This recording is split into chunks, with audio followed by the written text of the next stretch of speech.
안녕하세요. 반갑습니다. 저는 올해 72세가 된 할줌바예요.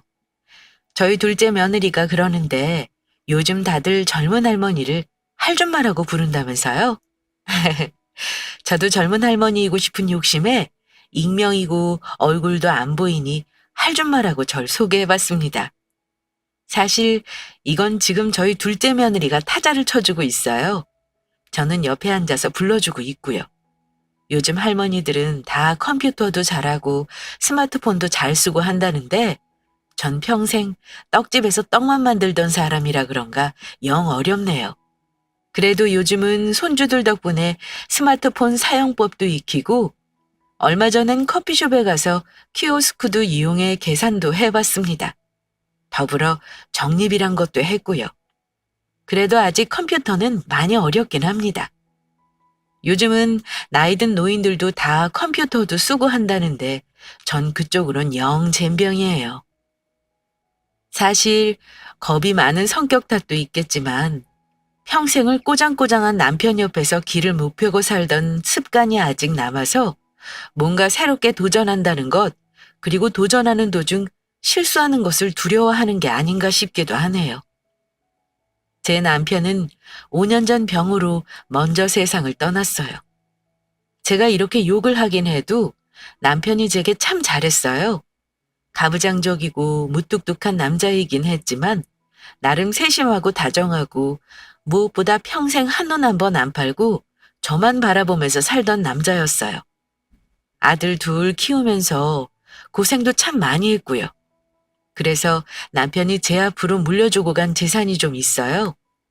오늘은 제가 이 재산과 죽은 남편에 얽힌 저의 신기한 경험을 좀 들려드릴까 하고 이렇게 둘째 며느리에게 대피를 신청하게 되었습니다. 제가 워낙 자주 보던 채널이라 그런지 좀 긴장되긴 하네요. 이 사연이 뽑힐지 뽑히지 않을진 모르겠지만 최대한 재미있게 이야기를 한번 해보도록 하겠습니다. 말주변이 없는 저를 너그러이 이해해 주시고 들어주시면 감사하겠습니다. 저는 25살에 남편과 결혼했어요.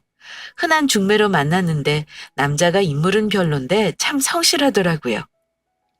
그런 남편의 성실함 하나 믿고 전 두 번째 만남에서 결혼을 결심하게 되었죠. 남편은 그때 당시 방앗간을 했어요. 꽤 잘 사는 집 아들이었던 남편의 부모님이 결혼하고 차려주신 거였죠.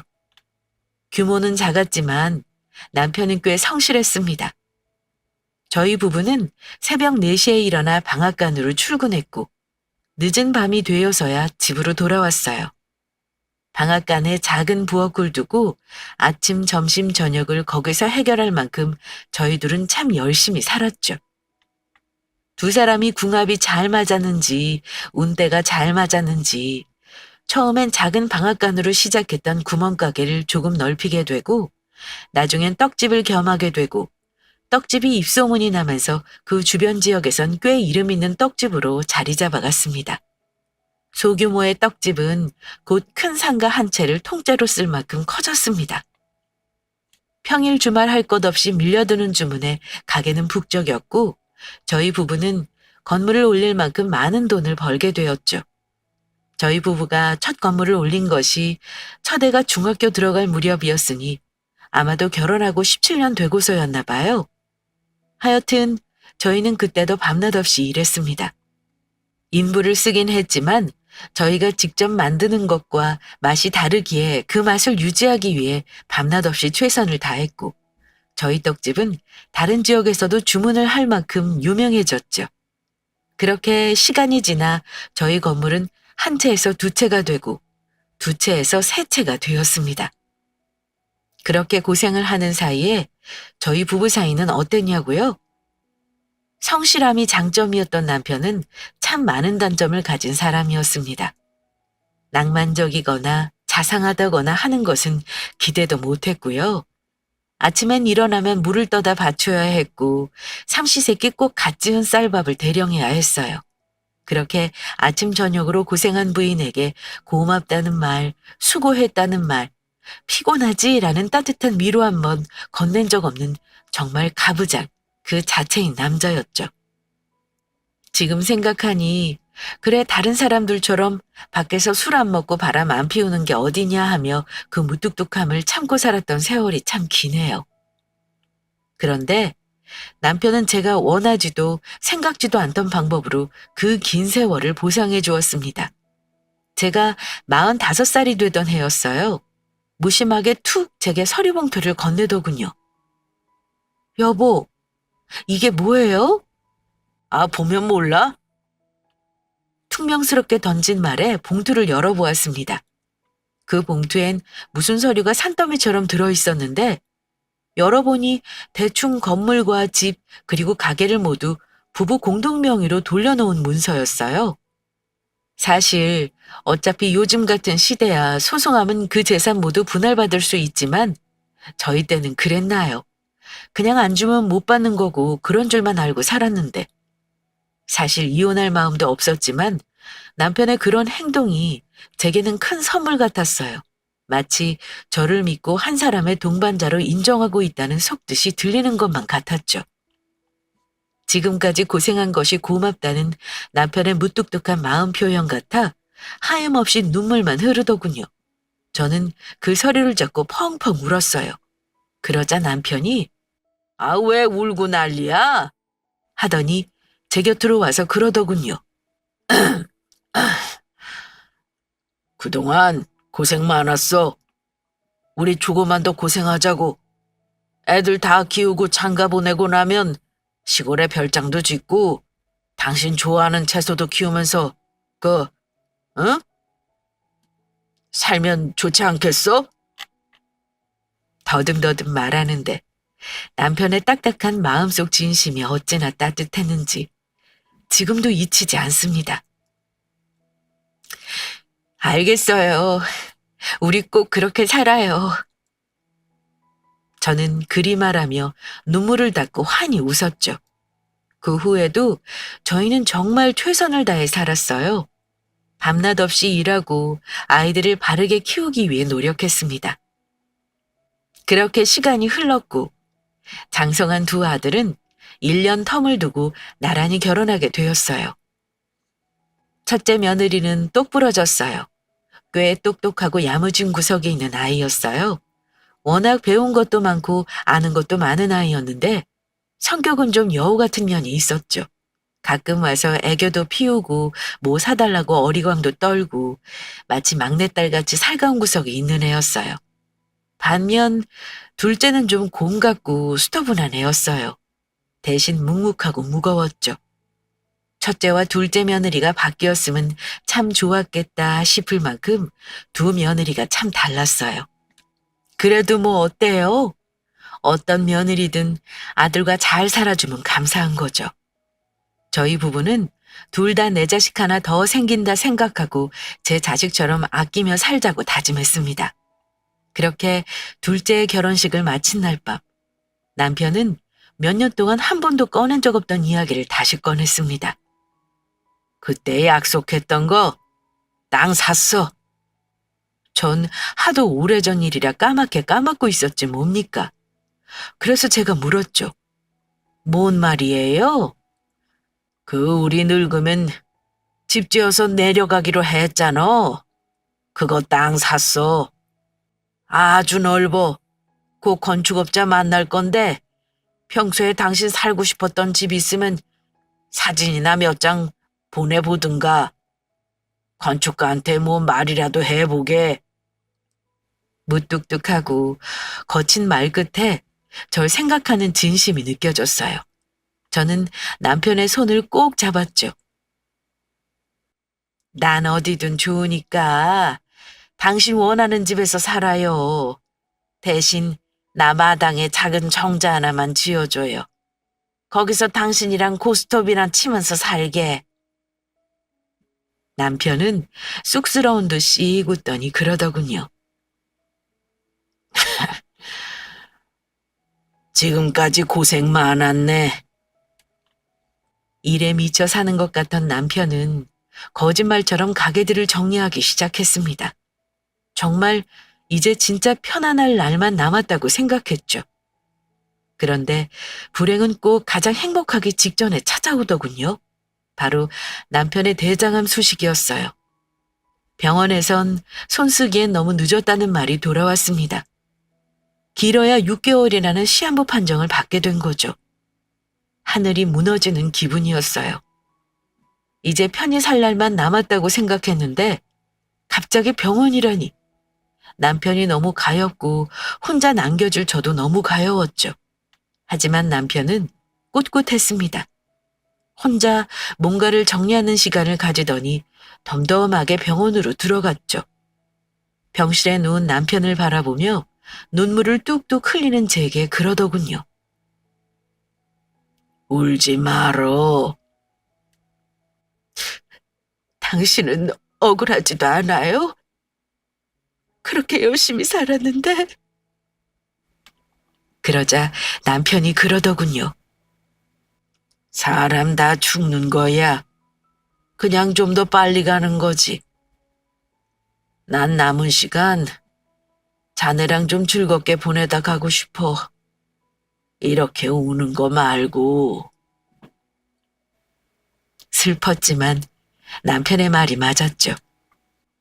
그래서 결국 전 남편의 말을 따르기로 했어요. 눈물을 닦고 밝게 웃어 보였죠. 저는 남편을 옆에서 살뜰히 간호했어요. 늙은 몸에 지치기도 했지만 남편의 곁을 떠나고 싶지 않았습니다. 그런데 참 그날 밤은 기분이 이상했어요. 한밤중에 잠에서 깨어난 남편이 절 부르더군요. 여보, 준철이 엄마. 전 잠시 붙였던 눈을 뜨고 남편의 상태를 살폈습니다. 늘 골골대던 남편의 컨디션이 무척 좋아 보였어요. 아, 여보, 오늘은 좀 기운이 나요? 아주 좋아. 나 메론 좀 깎아다 줘. 이 밤에 갑자기 무슨 과일인가 싶었지만 통 뭘 먹지 못하던 남편이 갑자기 음식을 찾으니 반가운 마음이 앞섰습니다. 아유, 잠깐만 기다려요. 저는 정성스럽게 메론 한 통을 깎아와 남편에게 내밀었고 남편은 메론 한 통을 혼자 싹 다 먹어치웠습니다. 아이고, 배부르다. 입을 쓱 닦은 남편이 저를 바라보며 그러더군요. 여보, 나 죽으면 절대로 재산 애들 주지 마. 갑자기 그게 무슨 말이에요? 죽는다니. 어허, 울지 말고 내 말 잘 들어. 죽기 전에 애들한테 재산 양도하거나 나눠줄 생각 절대로 하지 말란 말이야. 왜요? 내가 그 고생한 게 다 자식들 잘 살게 하려고 한 건데. 그러자 남편이 그러더군요. 간밤에 꿈을 꿨는데 새끼 여우들이 떼지어 몰려와서 당신을 물어뜯더라고. 내가 영 기분이 안 좋아서 그러니까 그냥 내 말 듣고 그렇게 해. 이거 꼭 지켜야 해. 남편은 뜨뜻미지근한 제게 새끼손가락을 걸어 약속까지 받아내고야 다시 자리에 누웠습니다. 그리고 그날 새벽 남편은 7개월의 투병 끝에 세상을 떠났습니다. 그 대화가 마지막인 줄 알았다면 좀 더 잘해줄 걸, 몇 마디 더 할 걸. 저는 정말 깊은 슬픔과 후회에서 헤어나올 길이 없었습니다. 평생 동지이자 동료이자 친구이자 남편이었던 사람이 한순간에 사라져버린 거니까요. 그렇게 한평생 고생만 하다가 간 남편이 야속하기도 하고 불쌍하기도 하고 저는 한 달을 그렇게 집에 틀어박혀 눈물만 흘렸던 것 같아요. 그 사이 남편의 모든 재산은 공동 명의자인 저의 소유가 되어 있었고요. 그런데 제가 집에만 틀어박혀 산 지 한 달쯤 되었을 때였습니다. 집으로 큰 며느리가 찾아왔더군요. 손에는 먹을 것을 잔뜩 들고요. 어머니! 오냐, 그래. 우리 큰 며느리 왔구나. 기분은 좀 괜찮으세요? 좀 살만하면 힘들고, 살만하면 힘들고 그렇구나. 아이, 그렇지요. 안타까워하는 큰 며느리에게 애써 웃으며 안부를 물었습니다. 그래, 넌 요즘 어떻게 살고 있어? 요즘 정신이 없어서 동 들여다보지도 못했네. 그러자 큰 며느리가 기다렸다는 듯이 말하더군요. 아, 어머니, 그래서 말인데요. 저 이번에 사업을 좀 시작하려고 해요. 사업? 네, 조그맣게 뷰티 사업을 하려고 하는데 자금이 좀 모자라서요. 그 말을 듣는 순간 알았죠. 아, 이 애가 지금 내게 돈을 가지러 왔구나라는 걸요.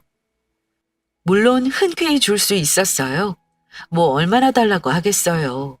이깟 돈, 건강 앞에 아무것도 아니라는 걸 남편을 보며 깨닫기도 했고, 자식에게 부모가 뭐든 못 주겠습니까? 하지만 불현듯 남편과의 약속이 생각나더라고요. 절대로 죽기 전에 자식에게 재산 주지 말라고 했던. 제가 잠시 머뭇대자 며느리가 여우같이 눈을 뜨고 그러더군요. 큰 돈은 아니고요. 한 3억 정도면 되거든요. 3억이나? 며느리 입에서 나온 거금에 저는 놀랄 수밖에 없었습니다. 떡 몇백 판을 팔아도 나오지 않을 만큼의 큰 액수였으니까요. 네, 어머니. 어머니는 아버님이 돌아가실 때 물려주신 건물도 있고 이 집도 있고 아마 현금도 꽤 가지고 계실 것 같은데 저희 유산 미리 좀 주시면 어떨까 해서요. 저는 난감한 기색을 감추지 않고 며느리에게 말했죠. 얘야, 미안하다. 이건 내가 도울 수 없을 것 같다. 네 시아버지와 생전에 한 약속도 있고 3억이란 돈이 크기도 하지만 무엇보다 아직은 내가 네 아버지와 함께 일군 재산을 쉽게 건들 수 있을 만큼 마음이 회복된 것도 아니고 저는 솔직하게 제 마음을 이야기했어요. 큰며느리는 서운한 기색을 감추지 못하더군요. 마음이 좋지 않았지만 별 수 없었어요. 무엇보다 죽은 남편과 새끼손가락까지 걸고 한 약속을 저버릴 순 없었으니까요. 순간 얼굴이 굳었던 첫째 며느리는 곧 인상을 풀며 대답했습니다. 아니에요, 어머니. 제 말은 신경 쓰지 마시고 푹 쉬세요. 마음부터 추스르시는 게 먼저죠. 제가 너무 생각이 짧았어요. 그리 받아들여주니 고맙기도 하고 미안한 마음도 들더군요. 이해해주니 고맙다. 또 올게요, 어머니. 식사 챙기시고 푹 쉬세요. 기분 상하지 않고 돌아가는 며느리가 어찌나 고맙던지 나중에라도 꼭 뭔가 도움이 되어야겠다고 생각했습니다. 그렇게 며칠이 지났죠. 첫째 며느리가 또 절 찾아왔습니다. 이번에는 하얀 봉투를 들고서요. 어머니, 저 왔어요. 그래. 웬일이야? 큰 며느리가 제 손을 잡아 끌며 소파에 앉히더군요. 그리고는 하얀 봉투를 꺼내 건넸습니다. 어머니, 제주도 여행권이에요. 호텔까지 모두 예약했으니까 저랑 여행 가요. 여행? 네네. 저랑 어머니랑 둘이만 여행 간 적 없잖아요. 갑자기 이건 왜... 그러자 큰며느리가 곱게 눈을 접으며 웃더군요. 저번에 어머니랑 대화하는데 기분이 너무 안 좋더라고요. 어머니가 너무 힘들어하시는 것 같은데 뭘 해드릴 수 있는 게 없으니. 그래서 어머니 기분 전환 시켜드리려고요. 내일인데 같이 가세요. 네? 저는 내키지 않았습니다. 사실 남편과 사별한 지 채 한 달밖에 되지 않아 여행이라니. 좋은 것을 보고 맛있는 것을 먹으며 웃고 싶은 기분이 아니었죠. 어머니, 저랑 가요. 네? 네? 그러나 큰 며느리의 마음은 무시할 수가 없었습니다. 그래서 흔쾌히 허락했죠. 그래, 그러자꾸나. 그렇게 3일 후 주말에 함께 여행 가기로 하고 큰 며느리가 돌아갔어요. 그런데 참 그날 제가 바빴습니다. 왜냐하면 둘째 며느리가 찾아온 거였어요. 늘 묵묵하고 말이 없는 둘째가 왔길래 전 또 반갑게 맞았죠. 그래 아가. 어머니 하며 들어오는 며느리의 표정이 좋지 않더군요. 무슨 일 있니? 아니요. 어머니 잘 계시나 보러 왔어요. 그리 살가운 아이도 아니고 말도 없는 아이가 집에 찾아와 멀뚱히 앉아있더군요. 뭐 마실 거라도 줄까? 아니요. 어머니 할 거 하세요. 하면서요. 저는 좀 불편하기도 하고 당황스럽기도 했지만 그러려니 했습니다. 아무래도 혼자 된 제가 걱정되어 온 것 같은데 돌려보내기도 뭐했죠. 전 둘째 며느리와 함께 식사도 하고 TV도 보며 시간을 보냈습니다. 둘째는 그날 절 가만히 바라보고 쳐다보고 뭔가 관찰하는 것 같다가 밤늦게야 자리에서 일어섰습니다. 이제 가볼게요, 어머니. 그래, 종종 놀러 와. 네, 근데 어머니 뭔가 할 말이 있는 것처럼 망설이더군요. 그래. 뭐 할 말 있니? 둘째 며느리는 한참을 뜸을 들이다 힘겹게 입을 열었어요. 다른 건 아니고요. 형님이요. 형님? 첫째 말이니? 네, 형님 좀 조심하세요. 그게 무슨 소리야? 하다가 큰 며느리가 얼마 전에 제게 돈을 빌리러 왔던 게 생각나더군요. 이 속 깊은 애가 그걸 어찌 알게 되어 걱정돼서 온 거구나. 그제야 둘째가 왜 와서 하루 종일 제 곁에 붙어 있었는지 이해가 가더군요. 무슨 소린지 알겠다. 걱정하지 마라. 고맙다. 아신다고요? 응, 그래 알아. 아, 그럼 다행이고요. 그럼 저 걱정 안 하고 갈게요. 그래, 싱겁긴. 그렇게 둘째가 집으로 돌아갔고 전 늦은 밤이 되어서야 잠에 들어왔습니다. 그렇게 3일이 지났어요. 큰 며느리와 함께 제주도로 가기로 한 날이었죠. 곱게 차려입은 큰애가 절 데리러 집 앞까지 왔더라고요. 그렇게 전 큰 며느리와 제주도 여행을 했어요.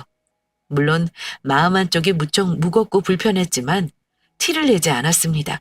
오히려 더 웃고 즐겁게 시간을 보냈죠. 이렇게까지 신경 써준 며느리에게 고마운 마음에서였습니다. 이틀간의 여행을 잘 마치고 돌아왔어요. 큰 며느리는 아쉽다며 집에서 함께 잠을 자겠다고 하더군요. 혼자 있을 큰아들과 손주들이 걱정되었지만 며느리의 마음이 고마워 절대 거절하지 못했어요. 그리고 전 피곤해서 곤히 잠들었죠. 그렇게 다음 날이 되었고 큰 며느리는 집으로 돌아갔어요. 그렇게 다음 날이 되었습니다. 저녁 시간에 두 아들내외가 찾아왔더군요. 저는 예고에 없던 방문에 놀라 문을 열어주었습니다. 그런데 큰아들이 눈에 눈물이 그렁그렁 맺혀서 저를 끌어안더군요. 어머니! 그래. 이 시간에 너희가 다 무슨 일이니? 어머니, 치매라는 게 사실이에요? 큰아들이 묻자 큰 며느리가 눈가를 닦으며 그러더군요. 어머니가 어떻게 하시겠어요, 그걸. 제가 며칠 동안 어머니와 붙어 있으면서 목격한 건데. 치매라니. 전 갑작스런 말에 너무 황당해서 할 말을 잊고 서 있었습니다. 그러자 둘째 아들이 제 손을 잡으며 그러더군요. 어머니, 병원 가보세요. 일단 치매인지 아닌지 확인을 해야죠. 확인은 무슨, 우리 와이프가 이미 봤다는데 요양원부터 알아봐야지. 어머니, 저 사실 어머니 찾아왔을 때 깜짝 놀랐어요.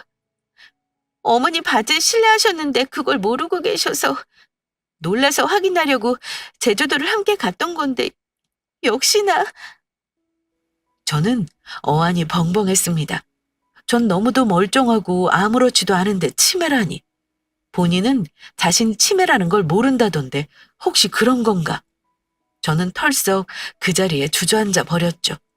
멍하게 자식들을 올려다보는데 큰아들과 큰며느리는 울고 있고 둘째 내외는 뭔가 불만이 가득한 표정으로 그런 제형 내외를 쳐다보고 있더군요.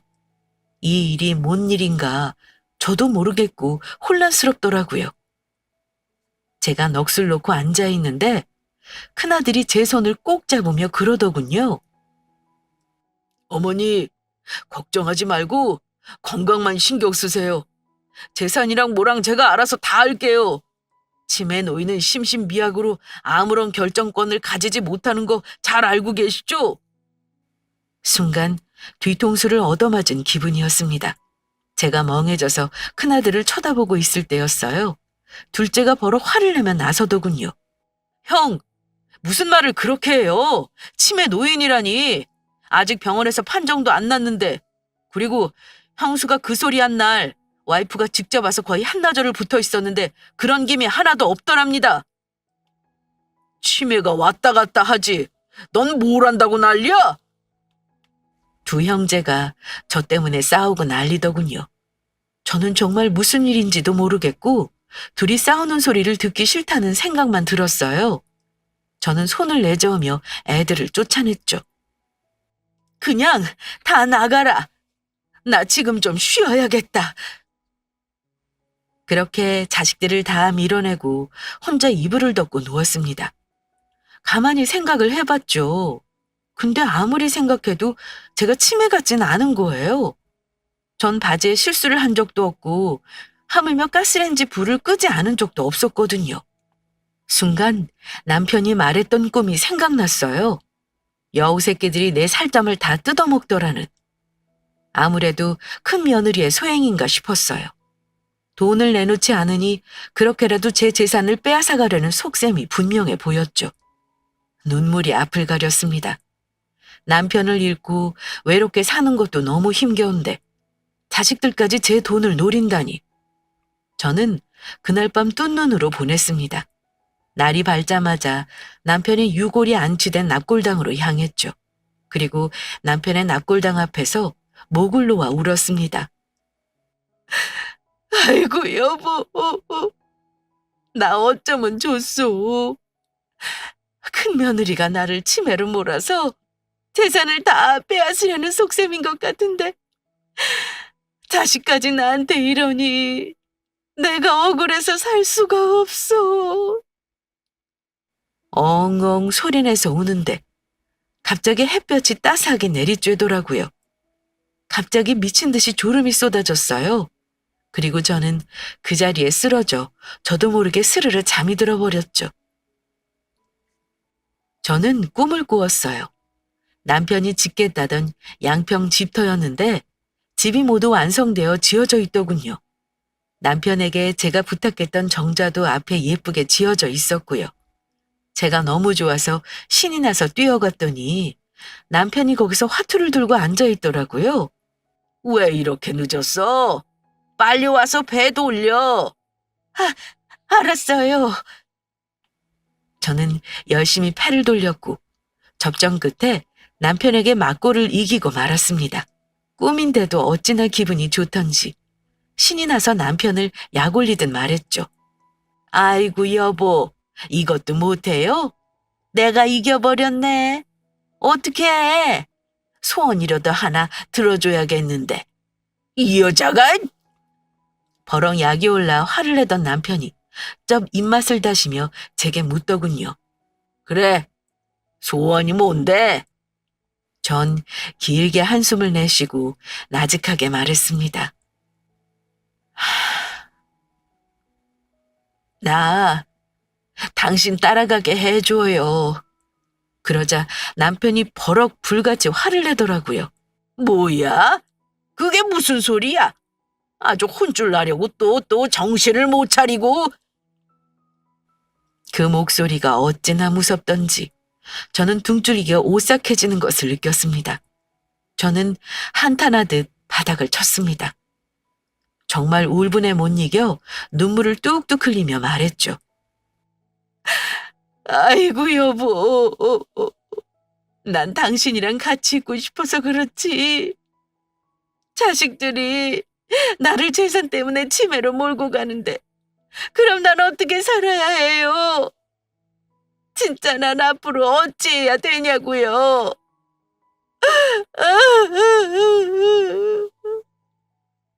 제가 그리 울부짖자 길길이 날뛰던 남편이 털썩 주저앉아 제 손을 잡더군요. 여보, 힘들어도 조금만 참아. 아직은 내 옆에 올 때가 아니야. 그럼 어째요? 나 치매라고 자식들한테 모함받으면서 더는 살기 싫은데. 다 묘수가 있지. 남편의 말에 번쩍 눈이 뜨이더군요. 묘수요? 그럼. 그리 말하며 웃는 남편이 제 귀에 대고 무언가를 속삭였습니다. 제가 잠에서 깨어난 건 그때였어요. 눈을 떠 주변을 둘러보니 남편도 정자도 사라지고 제가 아까 울며 지쳐 잠든 남편의 유골함이 앞이었어요. 저는 눈물이 맺힌 눈으로 남편의 유골함을 쳐다봤죠. 여보, 당신이 알려준 대로 한번 해볼게요. 저는 그 길로 서울의 큰 병원으로 향했습니다. 그리고 남편이 말해준 의사 선생님을 찾았죠. 잠시 앉아 기다리고 있는데 흰 가운을 입은 중년 남자가 저를 발견하고 뛰어오더군요. 아이고, 형수님 오셨어요? 저를 반갑게 맞아주는 의사 선생님의 얼굴이 낯익었어요. 바로 남편의 고등학교 후배였어요. 그렇게 자주 보고도 이렇게 큰 병원의 의사인 줄은 꿈에도 몰랐는데 저는 놀라 눈을 키웠습니다. 그리고 곧 제가 찾아온 이유를 말했죠. 저 치매가 아니라는 진단서를 받고 싶어요. 그건 왜요? 쓸 곳이 있어서요. 꼭 좀 부탁드립니다. 제가 의사 선생님의 손을 꼭 잡고 간곡히 말하자 의사 선생님이 웃으며 말했죠. 형수님, 그건 너무 쉬워요. 그냥 검사만 하면 되는걸요. 오늘 곧바로 검사하고 제가 손 쓰면 오늘 내로 검사 결과지 받아보실 수 있어요. 저는 치매 검사를 마쳤고 설마 진짜 치매라도 걸렸을까봐 검사 결과가 나오는 내내 심장을 졸였습니다. 하지만 검사 결과지는 당연히 예상한 바였죠. 전 치매가 아니었고 아주 정신이 건강하다는 결과가 나왔죠. 전 검사지를 들고 그 길로 변호사 사무실로 향했습니다. 제 손에는 인감도장과 건물계약서가 들려 있었어요. 제가 사무실에 도착해 앉아 있는데 둘째 며느리와 아들이 헐레벌떡 뛰어오더군요. 어머니, 어디 다녀오신 거예요? 나 잠깐 바람 좀 쐬고 왔다. 여기 앉아라. 전 침착하게 놀란 둘째 아들 내외를 앉혔습니다. 그리고 건물 세 채의 명의를 둘째의 앞에 물려주겠다는 내용에 사인했죠. 그리고 남편이 남기고 간 부동산 중 아파트 한 채 그리고 양평 땅만이 제 앞으로 남은 상태였죠. 어머니, 이걸 왜 갑자기... 둘째네는 갑작스런 제 결정에 무척 놀란 기색이었습니다. 저는 꿈속 남편의 말을 다시 상기했죠. 둘째네는 애들이 얕지 않고 착해. 게다가 애들이 강단도 있지. 내가 첫째를 염두에 두고 절대로 유산 주지 말라고 한 거야. 그러니까 재산은 우리 둘째에게 다 넘겨. 첫째네 하는 꼴을 보니 이번 일 잘 넘어가도 당신 계속 괴롭힐 것 같아. 남편의 말을 떠올리며 저는 며느리를 향해 입을 열었습니다. 너 그날 나보러 집에 와서 할 일 없이 있다간 그날 말이야. 네, 어머니. 그날 혹시 나 치매 걸렸는지 아닌지 확인하러 왔니? 그러자 둘째 며느리가 고개를 푹 숙이며 몸둘 바를 몰라 하더군요. 저는 둘째 며느리의 등을 토닥이며 말했습니다. 괜찮으니 솔직하게 말해봐. 그러자 며느리는 그제야 사실을 이실직고하기 시작했습니다. 어머니 혹여 상처받으실까봐 조심스러워서 말씀도 못 드리고 저희도 소갈이 많이 했어요. 사실은 형님이 절 찾아오셨더라고요. 어머니 치매 걸리셨다고. 집에 찾아갔는데 자기를 알아보지도 못하고 막 우시는데 처음엔 저도 놀랐어요. 그런데 아무래도 이상한 거예요. 정정하시던 어머니가 갑자기 치매라니 전조 증상도 없었는데 그럴 리가 없을 것 같고 평소 형님 성격을 제가 모르는 것도 아니고 아무래도 이상해서 제가 직접 확인하러 갔던 거예요. 이미 눈치는 채고 있었지만 억장이 무너지는 기분이었습니다. 역시 첫째 며느리가 절 찾아왔던 그날 제가 재산을 내놓지 않자 계략을 짠 거였던 거죠. 둘째 며느리는 한숨을 크게 내쉬고 말을 이었습니다. 그런데 제가 가서 보니 어머니가 평소와 너무 다름이 없으신 거예요. 그래서 확신했어요. 형님이 아무래도 거짓말을 하고 있구나 하고요. 근데 또 제주도를 다녀오시고는 어머니가 치매가 확실하다는 거예요. 도저히 화가 나서 저도 정말 그랬구나. 그러자 둘째 아들이 불쑥 화를 내며 끼어들더군요. 근데 형도 너무하잖아요. 형수님 말을 믿는 건지 재산이 탐난 건지 사실 먼저 어머니 더 심해지기 전에 재산부터 어떻게 하자고 한 건 형이에요. 저는 씁쓸하고 가슴이 찢어졌지만 꾹 참았습니다. 그리고 말했죠. 잘 들어. 난 이 재산 첫째네 줄 생각 추호도 없다. 다 너희 물려주고 죽을 거야. 대신 조건이 있다. 첫째네에겐 내가 치매에 걸리지 않았다고 말하지 말고 아는 체 하지 마라. 어머니, 돌아가신 것도 아닌데 무슨 재산을 주세요. 저희 싫어요. 잔말 말고 받아. 나 어차피 죽으면 이 재산 다 자식들 몫이야. 근데 첫째네한테는 한 푼도 주기 싫구나. 이건 내 뜻이기도 하지만 네 아버지 뜻이기도 하다.